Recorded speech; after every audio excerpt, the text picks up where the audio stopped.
오늘은 이제 성경에 관해서 두 번째 시간인데 계획은 한 석 달에서 넉 달 정도 잡고 이렇게 계획을 하고 있지만 또 그 가는 속도에 따라서 이게 얼마만큼 걸릴지는 잘 모르겠습니다. 일단 지난주에 저희들이 이제 성경을 시작을 하면서 성경에 이 성경책에 나와 있는 시대를 우리가 역사를 12시대로 구분을 할 수가 있습니다. 그 앞글자만 이렇게 따놨는데요. 여러분들 혹시 이렇게 메모를 하실 수 있다면 메모하시면서 거기에 이 창, 족, 출 이렇게 하는데 이게 뭐의 약자일지 한번 기입할 수 있겠습니까? 제가 이건 오늘뿐만 아니라 계속해서 반복해서 말씀드리겠습니다. 성경의 시작은 창세기로 시작을 하죠.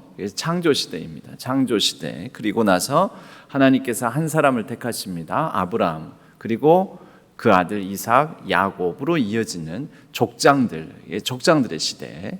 창세기는 창조 시대와 족장의 시대를 우리에게 구분해서 보여준다고 볼 수 있습니다. 족장 시대의 제일 마지막은 요셉이죠. 요셉이 애굽으로 건너갑니다. 애굽으로 건너가서 바로 애굽에서 이제 벗어나는 이야기가 창세기 다음에 책이 나옵니다. 출애굽 시대이죠. 출애굽 시대는 광야 시대까지 묶어서 출애굽 시대로 볼 수가 있습니다. 그 다음은요, 애굽을 떠나서 광야를 거쳐서 가나안 땅에 정착을 하게 되죠. 가나안 정복 정책을 치르게 되죠. 그래서 가나안 시대라고 말할 수가 있습니다. 그 가나안 시대 다음에는 이제 이어지는 것은 사사기 시대가 이어집니다. 그래서 지금 사까지 왔습니다. 지금 뭔 말하고 있나? 지금 이렇게 말할 때는 제 얼굴 보시면 안 돼요. 거기에다가 그렇지 사사기지. 사사기 시대 끝 무렵에 백성들이 뭘 요구합니까? 왕을 요구하죠. 그래서 하나님께서 들어주십니다. 그래서 왕을 주신데 최초의 왕은 사울이죠. 그런데 사울 다음에 다윗 그리고 솔로몬으로 이어진 이스라엘 아마 전 역사를 통해서 가장 모범적이고 또 이스라엘 지금 현재 유대 이스라엘 땅에 살아가는 사람들도 가장 영광스러운 시대로 기억하는 때입니다. 그때가 통일 왕국 시대입니다. 통일 왕국 시대. 그래서 통짜. 그 다음에는 분열을 하죠. 솔로몬 다음에 솔로몬 사후에 분열을 하게 됩니다. 분열 왕국 시대. 그리고 결국은 분열되었다가 북이스라엘부터 망합니다. 북이스라엘 망하고 그 다음 남유다 망하고 난 다음에 어떻게 됩니까? 포로 시대. 포로로 끌려가게 되죠. 누구에 의해서요? 바벨론 제국에 의해서. 지금 이런 얘기가 이제 반복되는 것은요. 반복되는 것을 따라서 여러분들이 성경에 있는 그 책들과 성경의 66권의 책이 바로 그 시대의 구분, 기반 위에서 쓰여졌구나라는 것을 새기셔야 됩니다. 그래야지 성경을 읽더라도 그 시대에 따라서 주시는 맥락과 말씀이 다르고요. 또 그 시대의 맥락에 따라서 하나님께서 세상을 다스리는, 결국 모든 세상을 다스리시고 통치하시는 하나님의 섭리를 우리가 성경 메시지를 통해서 더 잘 이해할 수 있다라는 거죠. 포로로 갔다가 하나님께서는 너희들 망할 거야. 말을 안 들으니 망하고 결국은 너희들 망한다. 망하지 않으려면 이렇게 해라 저렇게 해라. 결국 말 안 듣죠. 그래서 망합니다. 포로로 끌려갑니다. 그러나 하나님께서 망한다는 얘기만 하시지 않죠. 너희들 다시 돌아올 거야. 심판도 하시지만 하나님께서는 회복을 말씀하시죠. 그래서 돌아옵니다. 돌아옵니다. 성경에는 나타나 있지는 않지만, 성경에는 이 시대가 드러나 있지는 않지만, 귀환하고 나서 예수님 오시기 전까지 바로 이때가 성경 자체에는 나타나 있지 않지만, 성경을 특히 신약 시대를 이해하는 데는 요 중간기 시대가 이해하는 게 좀 필요합니다. 그래서 귀환하고 난 다음에 예수님 오시기 그 사이에 그때 다스렸던 나라들이 있죠. 그 마케도니아의 알렉산더 대왕을 통하여서 헬라 제국 시대가 펼쳐지고 그 다음에 이제 제국이 바뀝니다. 로마 제국으로 바뀌고 그 로마 제국 지하에서 예수님께서 이 땅에 오십니다. 그 바로 헬라와 로마 제국 그 다스리던 시대가 중간기 시대라고 말할 수가 있습니다. 여기는 성경에 나오진 않습니다. 그러나 헬라 제국과 로마 제국에 대한 이해가 없이 바로 건너뛰어가지고 예수님, 말라기에서 바로 예수님으로 건너뛰면 우리가 성경에서 이해가 안 되는 부분들이 좀 생깁니다. 그래서 이 중간기 시대, 그리고 예수님께서 이 땅에 오시는 복음 시대가 열리고요. 복음서가 끝나고 나서 사도행전에서 교회의 출현, 교회가 시작되죠. 그러니까 그때가 바로 교회 시대. 그리고 그 교회 시대는 점점 2000년의 역사를 통해서 이어져서 지금 오늘 현재 우리에게까지 신앙교회는 100년 된 교회로서 점점 1900년 정도 되었을 때부터 그리고 이제 2000년, 교회의 역사가 2000년 되는 지금까지 거의 그러니까 2000년 중에서 20분의 1 시간을 신앙교회는 그 교회 시대 중에 20분의 1 정도를 감당하고 있습니다. 이어오고 있습니다. 앞으로 얼마만큼 지속될까요? 그것은 저와 여러분들 우리가 하는 거에 따라서. 그러나 때로는 지역교회는 생기기도 하고 소멸되기도 합니다. 예루살렘 교회가 지금은 없습니다. 성령 강림 사건으로 말미암아 출현한 예루살렘 교회, 그때의 그 예루살렘 교회, 베드로, 요한 그들이 활동했던 예루살렘 교회는 없지요. 그렇다고 해서 교회가 사라진 건 아니잖아요. 예루살렘 교회의 바톤을 안디옥 교회가 이어받았고 또 안디옥 교회를 통해서 각 지역에 많은 교회들이 세워지게 됩니다.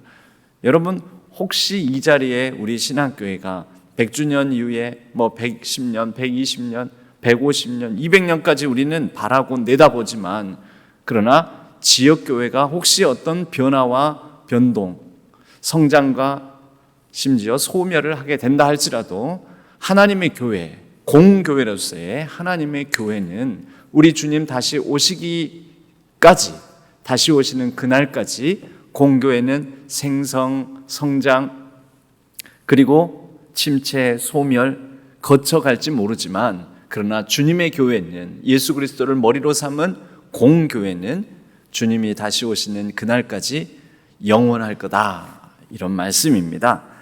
오늘은 이제 본격적으로 창조 시대를 시작하면서 우리가 두 가지를 좀 이해할 필요가 있습니다. 하나는 창세기의 가장 중요한, 창조 시대의 가장 중요한 창조와 이 두 번째 안식입니다. 안식. 창조와 안식. 이 창조에 대한 이해, 안식에 대한 이해가 성경 전체를 이해하는 아주 중요한 틀이 됩니다. 특별히 이 안식에 대한 개념은요, 우리는 안식하면은 안식일 아닌가, 안식일을 기억하여 거룩하게 지키라고 하신 그 말씀 아닌가 하는데요, 그렇지가 않아요. 이 안식은 성경 전체 이 시대를 관통하는 굉장한 중요한 내용입니다. 안식일을 지키라는 게 중요한 내용이라는 뜻인가? 그렇지 않아요. 안식에 대한 개념이 굉장히 중요하다라는 것입니다. 먼저 뒤에 있는 말씀부터 이렇게 보겠습니다. 역대하 36장 21절 유인물의 제일 마지막 박스 제일 마지막 부분이에요. 마지막 부분에 역대하 36장 21절을 거기에 유인물에 담아놨죠. 이에 토지가 황폐하여 땅이 안식년을 누림같이 안식하여 70년을 지냈으니 여호와께서 예레미야의 입으로 하신 말씀이 이루어졌더라. 여기 보십시오. 안식일이 아니라 안식이라는 개념이 나오죠. 안식하여 70년을 지냈으니 여호와께서 예레미야의 입으로 하신 말씀, 곧 포로로 끌려갔다가 다시 귀환을 합니다. 포로로 사로잡혀 갔다가 70년 만에 다시 귀환을 하게 되는데, 돌아오게 되는데, 이때 이 안식이라는 단어를 쓰고 있어요. 안식이라는 단어를. 근데 이거를 이해하려면 안식에 대한 개념을 정의 내려주고 있는 레위기를 우리가 봐야 됩니다. 그럼 레위기를 그럼 그 다음에 보면은요, 레위기 26장 34절, 35절 그리고 점점점 건너뛰어서 43절을 읽어봐야 되는데요. 너희가 원수의 땅에 살 동안에 너희의 본토가 황무할 것이므로 땅의 안식을 누릴 것이라. 여러분, 예레미야 그리고 포로로 끌려갔고 귀환하게 되는 그때하고 이 레위기 율법이 주어질 때하고는 얼마나 큰 시간 간격이 있습니까? 굉장히 큰 시간 간격이 있거든요. 레위기는 언제 주어졌게요? 레위기는 언제 주셨을까요? 여러분, 레위기가 어디에 들어가요? 모세 오경에 들어가죠. 창세기, 출애굽기, 레위기, 민수기, 신명기. 레위기 언제 주셨냐면요, 여러분, 우리가 이제 성경 좀 읽었다 싶으면, 신앙생활을 했다 싶으면, 레위기는 언제 주셨습니다. 이거는 우리가 얘기할 수 있어야 됩니다. 언제 주셨냐면요, 출애굽한 다음에, 애굽을 떠나고 난 다음에 우선 바로가 뒤쫓아오는데 앞에는 홍해가 있어요. 홍해를 하나님께서 갈라주셔요. 그리고 바로를 다 수장시켜 버려요. 바로의 이 마병들을. 그리고 이제 우리 안심이다. 이제 바로의 손아귀에서 벗어난 것 같다. 그래서 안심할 수 있는 상황이 되었을 때 하나님께서 그들을 광야길로 돌리시는데 바로 시내산에 이르게 됩니다. 그리고 시내산에 이르러서 자, 이제 여기에서 장막을 치고 머물자. 그리고 모세가 시내산으로 올라가죠. 바로 이때 이 시내산 자락에서 1년 가까이 머물면서 받은 말씀들이 있습니다. 그때 받은 말씀들이 레위기서입니다. 자, 이제 너희들 바로로부터는 안전이 보장되는 장소에 왔다. 이제 너희들을 향한 애굽의 백성이 아닌 내 백성, 하나님 나라 백성으로서 교육 좀 시켜야 되겠다. 너희들은 이렇게 살아야 된다. 이렇게 예배드려야 된다. 이렇게 거룩해야 된다. 이렇게 정결하게 살아야 된다. 또 너희들끼리는 이렇게 관계를 맺어야 된다. 이방 민족들의 풍속이나 바벨론, 애굽 땅에 있으면서, 이집트 땅에 있으면서 너희들이 보고 배운 거 그거 다 버려야 된다. 이방 우상을 섬기는 거 다 버려야 된다. 이제부터는 내 백성으로서 내 법에 따라서 살아라 하고 하나님께서 하나님의 법을 주세요. 그게 율법입니다. 그 율법 중에 가장 핵심적인 율법들이 레위기 율법이에요. 그 중심에 레위기 율법이 있죠. 그러니까 모세 시대에 주신 거예요. 레위기는 모세 시대. 근데 그때 뭐가 나와요? 안식이라는 개념이 나온다라는 거죠. 안식이. 너희가 원수의 땅에 살 동안에 너희의 본토가 황무할 것이므로 땅이 안식을 누릴 것이라. 원래 본토가 어디입니까? 여러분, 이집트 400년 살기 이전에 어디에 살았어요? 아브라함, 이삭, 야곱까지 어디에 살았습니까? 하나님께서 주시겠다고 하는 약속의 땅은 애굽이 아니었죠. 가나안 땅이죠. 그러니까 그 가나안 땅이 너희들 떠나 있는 동안 황폐하게 됐다는 거죠. 근데 하나님은 이것을 뭐라고 하시냐면 본토가, 너희의 본토, 그 가나안 땅이, 아브라함, 이삭, 야곱이 약속의 땅으로 받은 그 가나안 땅이 황무할 것이므로 땅이 안식을 누릴 것이라. 그때의 땅의 안식을 누리니 너희가 그 땅에 거주하는 동안 너희가 안식할 때 땅은 쉬지 못하였으나 그 땅이 황무할 동안에는 쉬게 되리라. 여러분, 이 개념이 뭐냐면 그 땅에 살면서 그 땅에서 제대로 온전히 살아내지 못하게 될 경우에는 땅이 괴롭다 이거예요. 땅이 힘들어요. 하나님의 뜻에 따라, 하나님께서 주신 말씀을 따라, 하나님께서 꿈꾸셨던 하나님의 비전을 따라 하나님의 백성으로 살아가질 못한다면 사람들, 하나님을 비록 믿는다고 하면서도 잘못 살고 있는 그 사람들이 살고 있는 그 땅이 쉬지 못한다는 거죠. 그러니까 하나님께서요, 그 땅에서 사람을 딱 들어서 옮겨버리세요. 어떻게 하시려고? 이 땅 안식하게 하시려고. 여러분, 우리가 만약에 이 대한민국 땅에 살고 있으면서 쓰레기 함부로 버리고 막 개발하고 막 공기, 물, 대기 다 오염시키고 엉망진창으로 만들어 놓으면 땅이 쉽니까 못 쉽니까? 하나님께서 보시기에 좋았더라라는 하나님의 질서와 하나님의 말씀, 하나님의 그 뜻을 따라서 순종하여 살지 못하면 우리가 살아가고 있는 이 공간은, 이 땅은 다 망가집니다. 그럼 하나님께서 어떻게 하냐면요, 그 땅에서 사람이 살지 못하게 만드시는 거예요. 사람이 살지 못하게 되면 어떻게 될까요? 그게 포로예요. 포로로 끌려가는 거예요. 가나안 땅에 있는 그 가나안 땅에 살고 있는 하나님께서 여전히 사랑하는 그 백성들을, 그 백성들 입장에서는 괴롭게 만드시는 거죠. 너희들 이 땅에 살지 마. 저리 가. 그래서 다른 장소로 옮겨버리십니다. 그게 바벨론 포로 시대의 모습이에요. 그러면 바벨론 땅으로 70년 끌려가 있는 동안에 가나안 땅은 어떻게 됐을까요? 최소한 불순종, 우상숭배, 하나님 뜻과 상관없이 그 땅을 더럽히고 망가뜨리고 피 흘리는 역사를 펼쳐왔던 그런 부분에 있어서 땅은 쉬는 거죠. 그럼 땅이 회복된다라는 것입니다. 다시 오염되고 망가지고 깨어지고 부서지고 했는데, 그러한 오염 원인 사람이 그 땅에서 흩어짐으로, 그 땅에서 못 살게 되므로 그 땅 입장에서는 쉼을 얻게 되고 안식하여 땅의 혼돈과 공허, 흑암, 무질서가 다시 안식으로 땅의 본래의 의미와 목적대로 그 땅이 회복된다라는 것이죠. 그래서 회복되고 난 다음에 땅도 회복되고 또 포로로 끌려가 있어서 포로로 끌려가 있는 동안에 훈련 잘 받고 광야 시대를 거쳐서 광야 훈련 잘 받고 다시 돌아오게 하시는 겁니다. 돌아와서 또 땅을 더럽히면 됩니까? 안 됩니까? 안 되지요. 그래서 그 땅을 회복시키면서 땅과 더불어 조화롭게 하나님 보시기에 좋았더라라는 하나님 백성으로서 살아라. 여러분, 오늘날 대한민국 살기 좋습니까? 살기 어렵습니까? 요즘 우리 대한민국 살기 좋습니까? 어렵습니까? 살만합니까? 못 살만합니까? 살만합니까? 예. 만약에 살만합니다라고 생각하시는 분들, 살만할 때 잘하십시오. 살만하다라고 여기시는 분들은 살만할 때 잘해야 됩니다.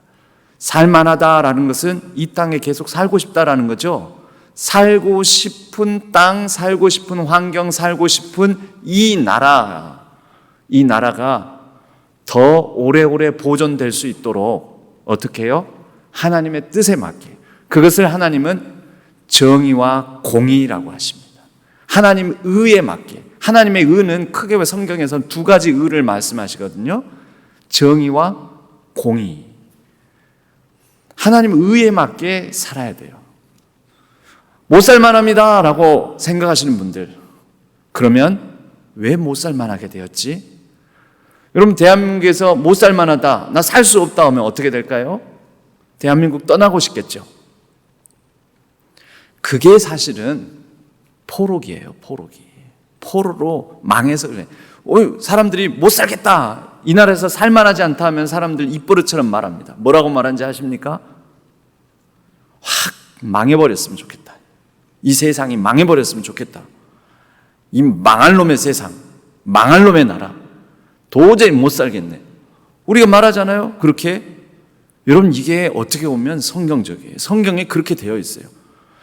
사람이 못 살만한 땅이 되었다라는 것은 그 땅에 여러 의가 깨진 것입니다. 불의하고 부도덕하고 부조리하고 부정의한 모습들이 있는 거죠. 그러니까 우리가 못 사는 거죠. 못 살겠다. 그러면서 사람들이 망해버렸으면 좋겠다라는 말과 동시에 또 다른 표현을 씁니다.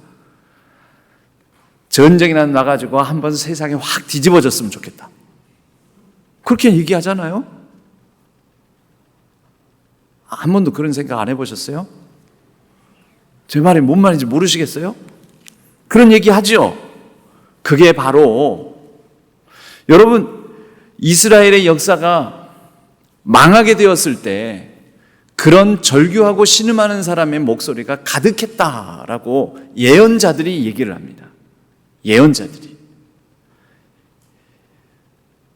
이 땅의 백성들이 고관들은 뇌물을 받고 재판을 굽게 하며 백성들을 쥐어짜서 백성들을 못 살게 굴고 뭐 이런 상황들.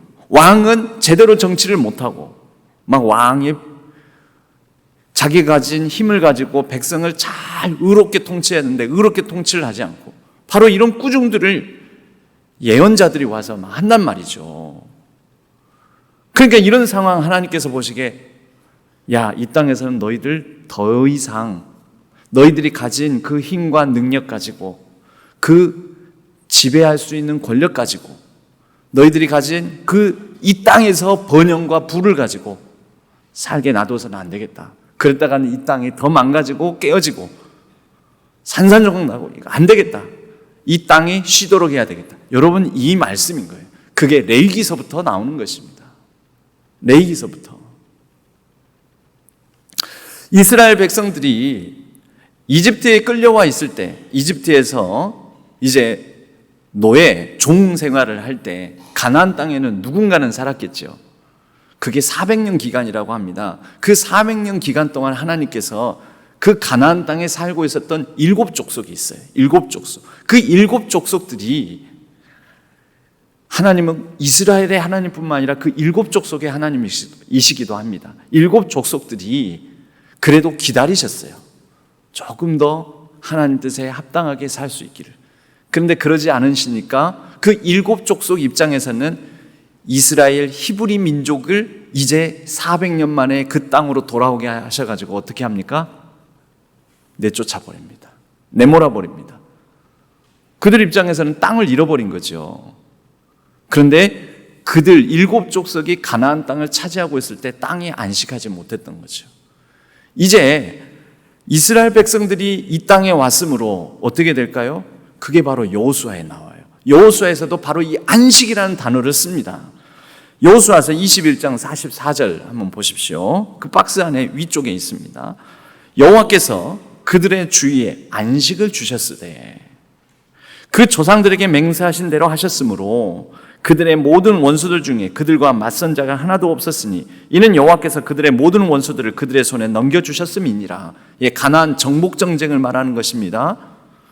유인물에 있어요. 유인물 여호수아 21장 44절 그 박스 안에 45절 여호와께서 이스라엘 족속에게 말씀하신 선한 말씀이 하나도 남음이 없이 다 응하였더라. 근데 여기에서 분명 안식이라는 단어가 나오죠.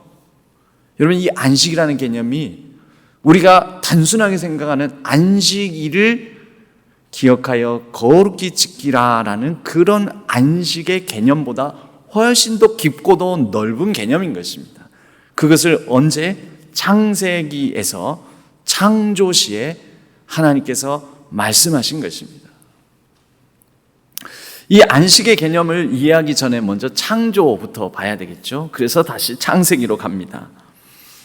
창조부터 우리는 이해를 해야 되는데요. 태초에 하나님이 천지를 창조하시니라. 하나님이 천지를 창조하셨어요. 그런데 하나님께서 말씀하세요. 이 천지 창조를 하나님이 천지를 창조하시는데 빛이 있으라. 하나님의 명이죠. 하나님의 명이니까 천명이죠. 그런데 이 천명은 다 뭔지 아십니까? 원래 혼돈과 공허, 흑암 가운데 있는 생명이 살 수 없는, 생명이 약동할 수 없는 그런 가운데 하나님의 천명, 그 하나님의 천명, 하늘의 명령이 6일 동안 이어집니다. 6일 동안. 그 6일 동안 결국 뭐가 생겨납니까? 생명이 생겨납니다. 생명은 뭘까요? 그냥 생명체가 생명이 아닙니다. 하나님의 살라는 명령이 생명이죠. 천명이 생명입니다. 하나님의 명령은요, 그래서 생명체들에게 생명을 불어넣어 주시는데 생명은 바로 삶이라는 이 삶의 의미와 가치와 목적과 목표, 하나님께서 뜻하신 바대로 살아가는 이 모든 것 가운데 하나님의 천명, 곧 생명이 있는 것입니다. 천명과 생명은 동의어입니다. 적어도 천지 창조 사건을 통해서 보면 천명과 생명은 동의어라는 거죠. 여러분, 하늘의 명령은 우리에게 살라는 명령인데 그냥 목숨만 붙어 있고 호흡만 하고 숨만 쉬고 밥만 먹고 배설하고 사는 삶, 그게 생명이 아니에요. 천명, 하나님의 명을 따르는 삶이 진정한 생명으로서의 삶인 것입니다. 조금 더 보면 우리가 첫째 날부터 여섯째 날까지 이 창조의 이 과정들을 보면요, 첫째, 둘째, 셋째 날까지 하나님께서 구조를 만드십니다. 구조를. 그러니까 어떤 이 주일학교 때, 교회 학교 때, 저도 교회 학교 때 이거 막 퀴즈 내고 해가지고 첫째 날부터 마지막 날까지 뭐뭐를 지으셨느냐, 몇째 날에는 뭘 만드셨을까요? 여러분, 물고기를 만드신 날은 몇째 날일까요? 뭐 이런 퀴즈 막 그렇게 하고 외우고 그랬었습니다. 그런데요, 그렇게 몇째 날 뭐 이것보다 그 안에 담겨있는 의미를 우리가 파악하는 게 중요해요. 첫째 날부터 셋째 날까지는 생명이 거할 공간 구조를 만드십니다. 예를 들면 뭡니까? 하늘, 땅, 바다, 그리고 밤과 낮, 빛과 어둠. 생명이 살아갈 수 있는 공간 구조를 만든 거예요. 그리고 본격적으로 넷째 날부터 여섯째 날까지 생명체들이 들어섭니다. 그리고 그 공간 구조 안에 있는 기능성 피조물들이 만들어집니다. 자, 하늘에는 뭐가 있어야 됩니까? 생명체로는 새가 있겠지만 뭐가 있어야 돼요? 하늘에는 해, 달, 별. 기능성. 이게 신이 아니고 이건 하나님께서 기능성으로 만드신 하나의 피조물이라는 거죠. 해, 달, 별. 그리고 이제 이렇게 공간 구조가 만들어졌으니 그 안에 깃드는 어류와 조류, 새와 물고기, 그리고 땅에 움직이는 모든 생물들, 그리고 그 모든 것들을 조화롭게 잘 다스려야 될 사람, 인간. 그 인간을 지으신 목적은요, 하나님의 형상대로, 하나님의 형상이 뭐라고요? 하나님의 다스림 권한을 위임받은 존재라는 의미라는 거죠. 왕이란 뜻입니다. 그런데 특별한 문구가 창세기에 나와요. 하나님께서 바로 그 왕으로서의 존재를 고대 시대에는 남자만이었어요. 여자는 사람도 아니었습니다. 여자는 숫자 세는데 들어가지도 않아요.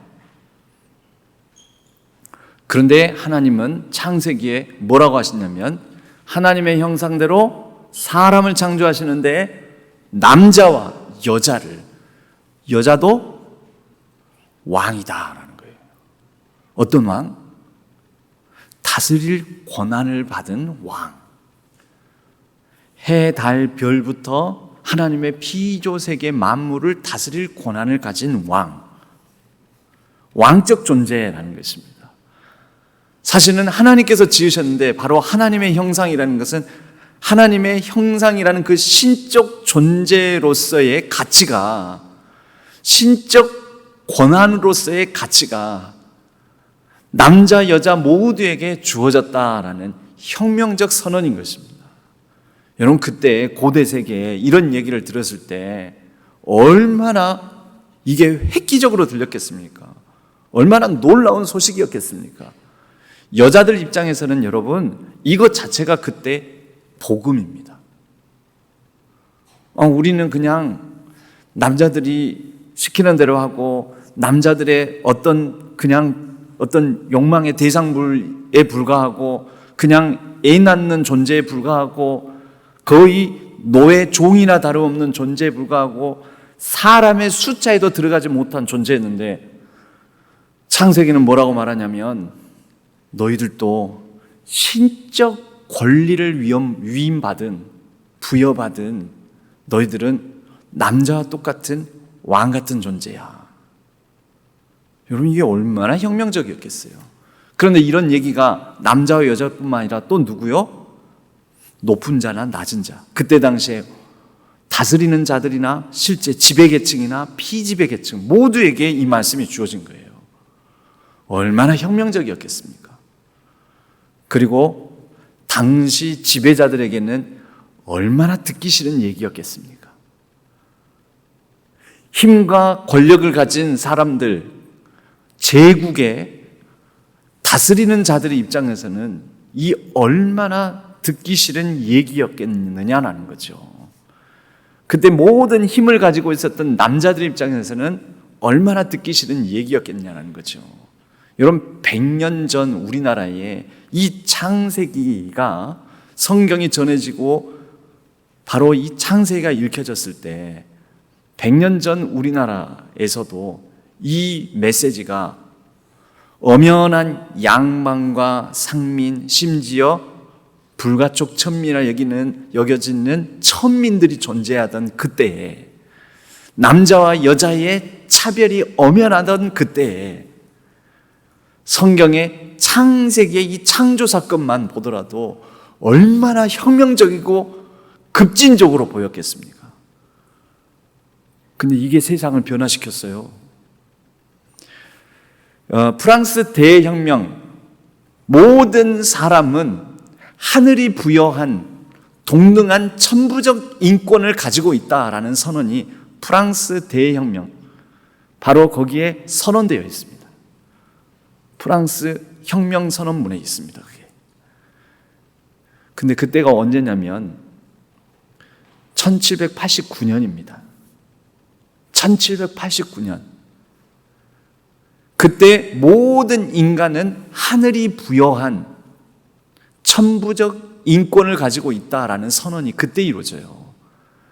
근데 천부적 인권 그 사상에 해당되는 구절이 몇 천 년 전에 1789년보다 훨씬 더 이전인 몇 천 년 전 성경 창세기 1장에 있다라는 것이죠. 얼마나 놀랍습니까? 대단하지 않습니까? 별로 안 대단하세요? 저는 그래서 이 창세기를 읽을 이 천지창조 부분을 읽을 때에도 소위 가슴이 벌렁벌렁거려요. 뭐 대단하다 이거. 감격적이고 감동적이고. 2000년, 3000년 전의 사람들은 이 말씀을 읽으면서 얼마나 막 가슴이 뛰고 그리고 막 놀라고 흥분하고 얼마나 그랬을까요? 여러분, 우리는 왜 가슴이 안 뛰냐면요, 왜 가슴이 벌렁벌렁 기니 막 이렇게 설레지도 않냐면요, 이미 많은 걸 누리고 있어서 그래요. 이미 많은 부분에서 갖춰지고 이미 많은 문화와 문명의 진보가 이루어지다 보니까 우리 지금 다 남자와 여자 다 하나님 형상 똑같다고. 아닌데 여자가 더 높은데 요즘은 이렇게 남자가 똑같을 리가 없지, 남자는 안 그래, 이렇게 생각하시는 분은 혹시 몇 명 있으실지 모르겠는데요.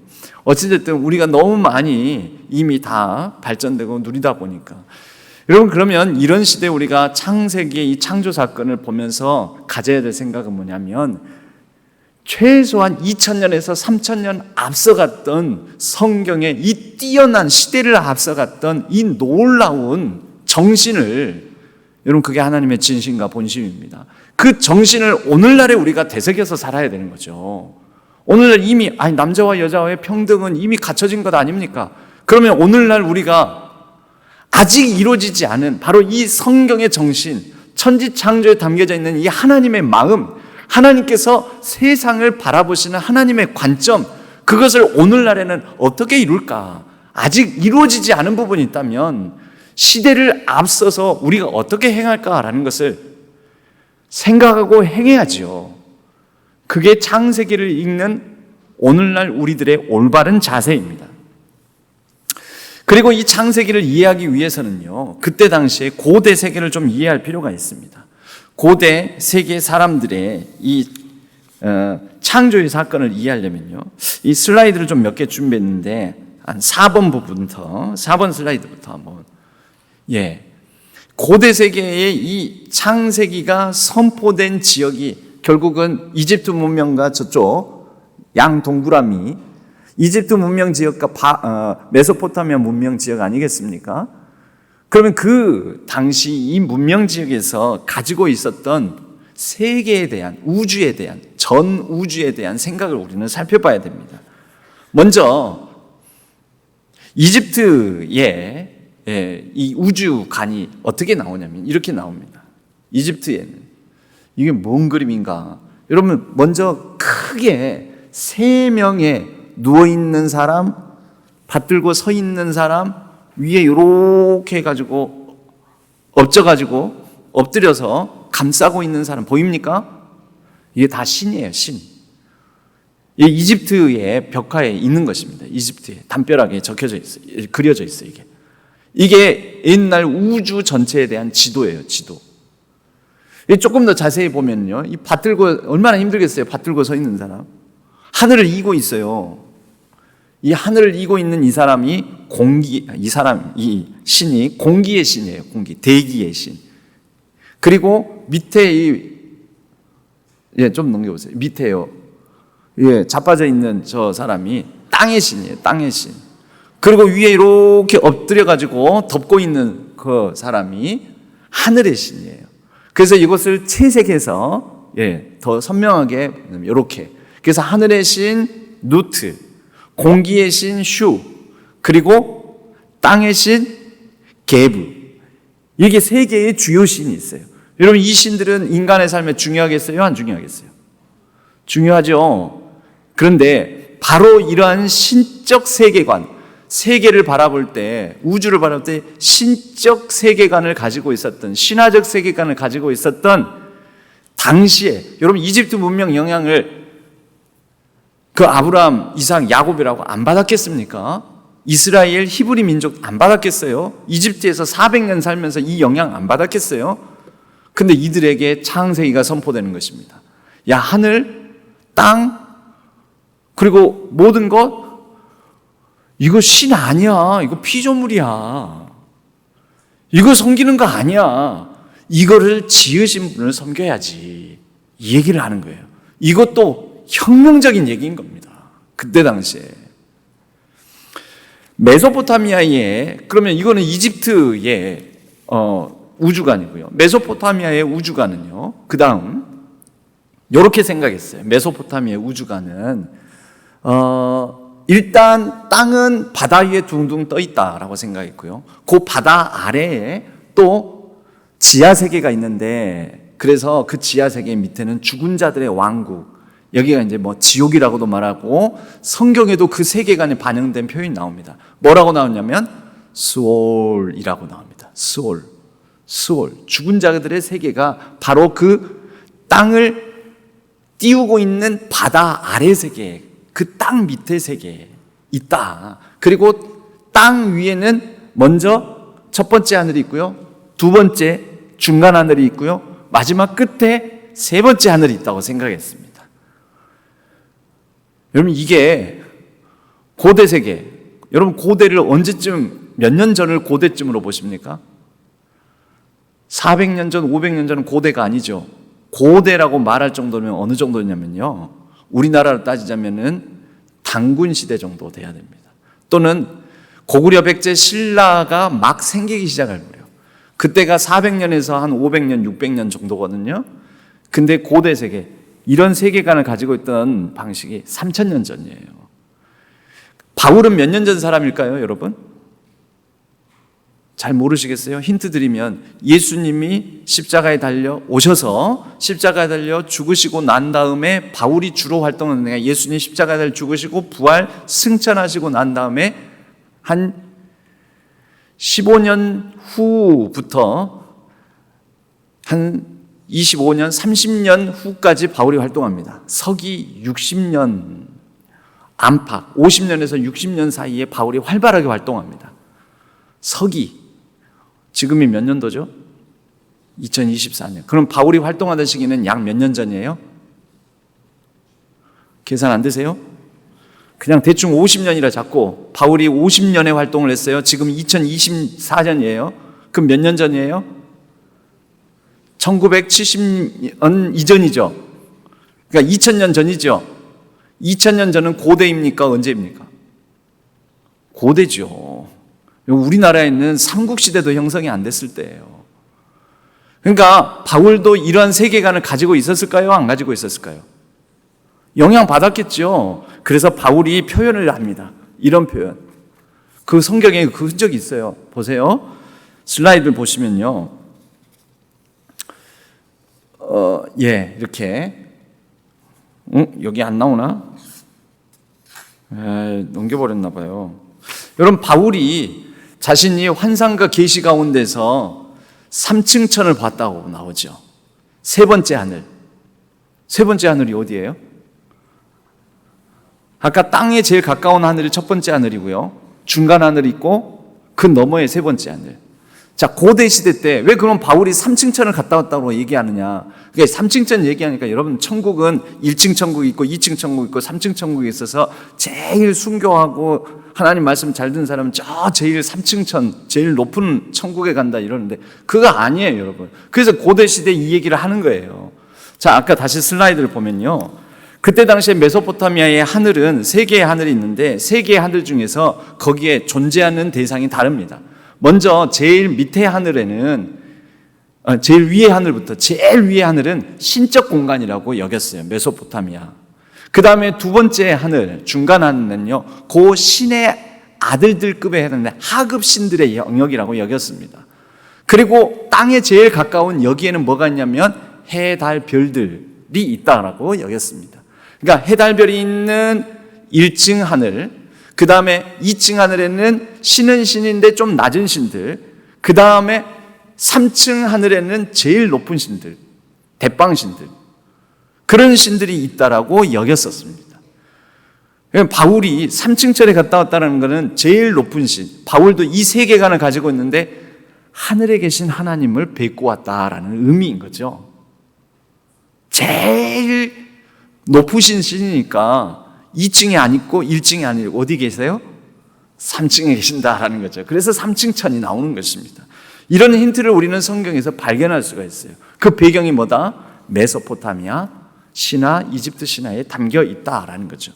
어찌됐든 이런 가운데 고대인들이 생각하는 이 세계는요, 원래 이거는 한 사람은 요 지금 글씨 써져 있는 이 사람은 호메로스라는 사람이고, 요 밑에 있는 이 사람은 탈레스라는 그리스의 헬라의 철학자들입니다. 이들이 뭐라고 했냐면 바다는 지구의 표면을 원형으로 둘러싸고 있다. 탈레스는 뭐라고 그랬냐면 바다 위에 떠 있는 원반이 우리가 살고 있는 땅이다, 이렇게 생각했어요. 맞아요, 틀려요, 여러분? 오늘날 이미 지구과학 최소한 정도로 알고 있는, 최소한으로 그래도 아주 눈꼽만큼 알고 있어도 우리는 이것들이 다 틀렸다는 걸 알고 있죠. 근데 그때 당시에는 이게 상식이었다. 상식이 아니라 고급 지식이었다. 이러한 기반 위에서 성경이 선포되고 있는 것입니다. 창세기가. 그래서 창세기에는요, 그 모든 땅 위에 물이, 바다가 막 덮고 있어서 혼돈과 공허, 흑암이 깊음 위에 있는데 이 가운데서 하나님께서 작업을 시작하고 있다. 여러분, 왜 창세기에 그렇게 기록이 되냐면 고대 사람들이 하나님의 창조를 이해를 해야 될 거 아닙니까?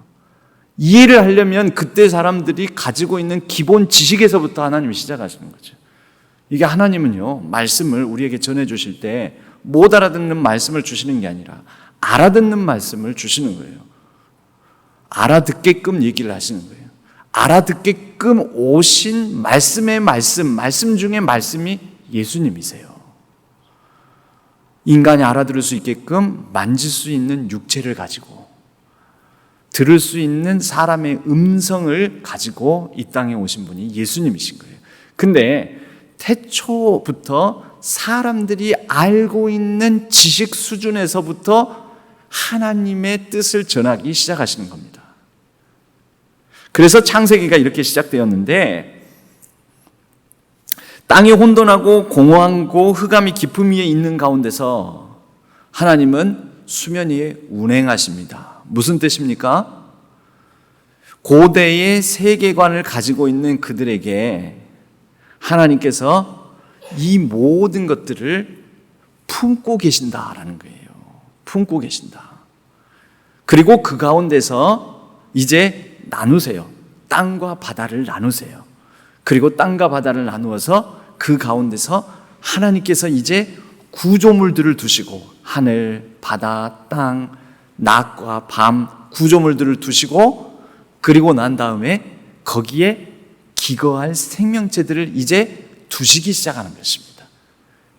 그게 천지창조의 내용입니다. 이야기입니다. 여러분, 이 구조에 대한 이해를 하지 않고 단순히 몇째 날 뭘 만들었다, 몇째 날 못 만들었다, 이것만 외우시는 것은 하나님의 진심과 본심을 우리가 오해할 수 있는 여지가 생기는 것입니다. 두 번째로 고대의 신들, 고대의 사람들은 그때 당시에 그 하늘에는 뭐가 있다? 신들이 살고 있다라고 여겼습니다. 그런데 하나님께서는 뭐라고 하시냐면 그 가운데 신들이 살고 있는 게 아니야. 첫째, 둘째, 셋째 하늘 뭐 이런 식으로 너희들 이해하고 있는데 그 가운데 있는 해, 달, 별부터 모든 것들 내가 지었어. 그러니까 거기에 신이 살고 있지 않아. 거기에 하나님이 살고 계시는 것도 아니에요. 하나님은 그 창조 만물 밖에 안에 어디든지 계시는 분이에요. 그러니까 너희들 이거 오해하지 말아라. 내가 지은 만물들 안에 신이 깃들어 있는 거 아니다. 그것들이 신이 아니다. 그러니까 엉뚱한 짓 하지 말아라 라고 하나님께서 말씀하시는 것입니다. 하늘에 신이 살고 있는 것이 아니라 그 하늘도 내가 지었는데 너희들이 신이라고 여기는 하늘, 또 하늘에 있는 해, 달, 별들 그 모든 것 내 손아귀에 있으니 그 하늘 위의 하늘 유일한 신인 나를 믿어라. 내가 온 세상 만물부터 하늘, 바다, 땅 그리고 거기에 기거하는 모든 생명체까지 다스리고 있다라는 것을 전해주고 계십니다. 여러분, 안식에 대해서 아까도 말씀을 드렸는데요. 여러분, 천지창조 며칠 만에 완성되었습니까? 며칠이요? 7일이에요. 이제부터는 6일 동안이라고 하죠. 6일 동안 우리가 흔히 하는 창조사역 일을 하신 거고요. 마지막 제7일째에는 안식을 하시면서 이 안식은 원래의 의미와 목적이 되게끔 그것을 일을 멈추고 원래와 의미와 목적대로 의미와 가치를 부여하는 그런 날이 안식일 제7일째인 것입니다. 원래와 의미와 목적대로 여러분 사람이 가나안 땅에 살면서 이스라엘 백성들이 원래의 의미와 목적대로 가치 있게 살지 못하면 어떻게 해요? 하나님께서 그 땅을 안식케 하세요. 그 땅이 황폐케 하심으로 안식하게 하셔서 그 땅의 원래 의미와 목적대로 회복시키십니다. 원래 의미와 목적대로 되지 않을 때 여러분 인간은 자꾸 열심히 부지런히 뭔가를 계속해요. 여러분 매일 교회 와가지고 뭔가를 일만 계속하는 분들이 있어요. 일만. 이걸 왜 하는지, 이 의미가 뭔지, 목적이 뭔지 모르고 계속 일만 해요. 잘하고 있어요? 못하고 있어요? 그러니까 6일 월화수목 금 토만 있고 이분에게는 주일이 없어요. 안식일이 없다라는 거죠. 안식일은 뭐 하는 날이에요? 원래의 의미와 목적대로 돌아가는 날이에요. 이것을 월화수목 금 토 동안에 공간과 공간 안에 깃든 생명체가 지어졌다면 마지막 날 안식일 제7일째에는 원래의 목적과 의미를 부여하는 시간을 창조한 날이라고 하는 거예요. 여러분, 주일이 안식일이 되기 위해서는 의미와 목적을 나에게 주어진 시간들의 의미와 가치를 부여하는 그러한 놀라운 날이 주일이 되어야 됩니다. 그럴 때 그 주일이 진짜 안식일이 되는 것입니다.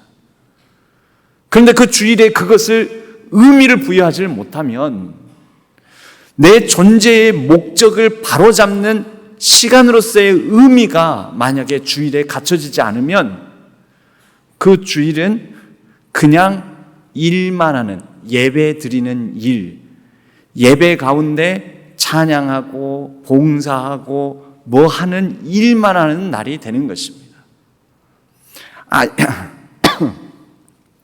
안식은 존재의 목적을 완성하는 날입니다. 안식일은요. 그러므로 오늘날 우리에게 주일이 존재의 목적을 바로잡는 시간, 날이 되기를 바랍니다. 오늘 제목을 멈추면 비로소 보이는 것들이라고 했습니다.